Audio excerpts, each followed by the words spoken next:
نے شیطان کو دیکھ لیا ہے. I would have been running like dual is behind me. میں ٹرولی آپ کو بتا رہا ہوں کہ اگر میرے ساتھ کبھی کوئی ہیلوسینیشن ہوئی تو بات وہی آ جاتی ہے نا، اپنے حواس کے بغیر زندہ رہ کے کرنا کیا ہے.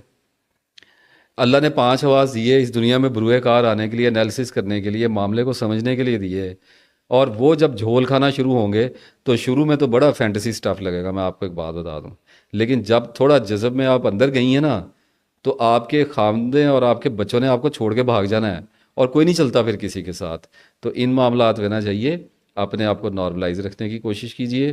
اللہ تعالیٰ کو چلتے پھرتے اٹھتے بیٹھتے زبان سے یاد کریں، کبھی کبھار دل سے یاد کیا کریں، چلتے پھرتے دل سے کر لیا کریں. کبھی نماز پڑھی بیٹھ کے دل آیا اللہ کو یاد کر لیا. کسی بھی چیز کو پھر رپیٹ کر رہا ہوں، ایک سانچے میں ڈھالنے کی کوشش نہیں کرنی.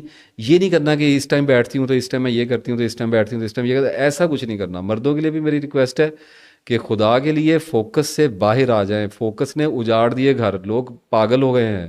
ان چیزوں سے باہر آئیں، اللہ تعالیٰ کو صرف اللہ تعالیٰ کے لیے یاد کرنا شروع کریں. اور میں ایک آخری بات یہاں پہ کرتا چلوں کہ یہ جو اجازت والا کنسیپٹ نکلا ہے نا جی، یہ ہتھے چڑھ گیا ان پڑھوں کے. اور انہوں نے پھر جیسے قرآن پاک میں اللہ لکھا ہے نا کہ اللہ کے کلام کو چند ٹکوں کے لیے سمنن کلیلہ بیچ دیتے ہیں، اور اللہ کے لکھے ہوئے کو بدل دیتے ہیں، تحریف اس کے اندر کر دیتے ہیں. تو یہ کنسیپٹ بڑے استادوں نے نکالا تھا، اس کو عزیمت کہا جاتا تھا. اس کا مطلب یہ ہوتا ہے کہ اب فار ایگزامپل اگر مجھے 7-8 سال ہو گئے ہیں تسبیحات کرتے ہوئے، تو اگر میں آپ کو ایگزامپل دیتا ہوں، اگر میں لا حول ولا قوت الا باللہ کی تسبیح میں اللہ تعالیٰ کے فضل سے 7-8 سال سے کر رہا ہوں، تو وہ بلا مبالغہ لاکھوں میں نکل گئی ہوگی، پتہ نہیں کافی زیادہ ہو گئی ہوگی. تو کرتے کیا تھے استاد کہ وہ یہ گریس اپنے اندر رکھتے تھے کہ کوئی ایسی تسبیح کسی پوچھنے والے کو نہیں دیتے تھے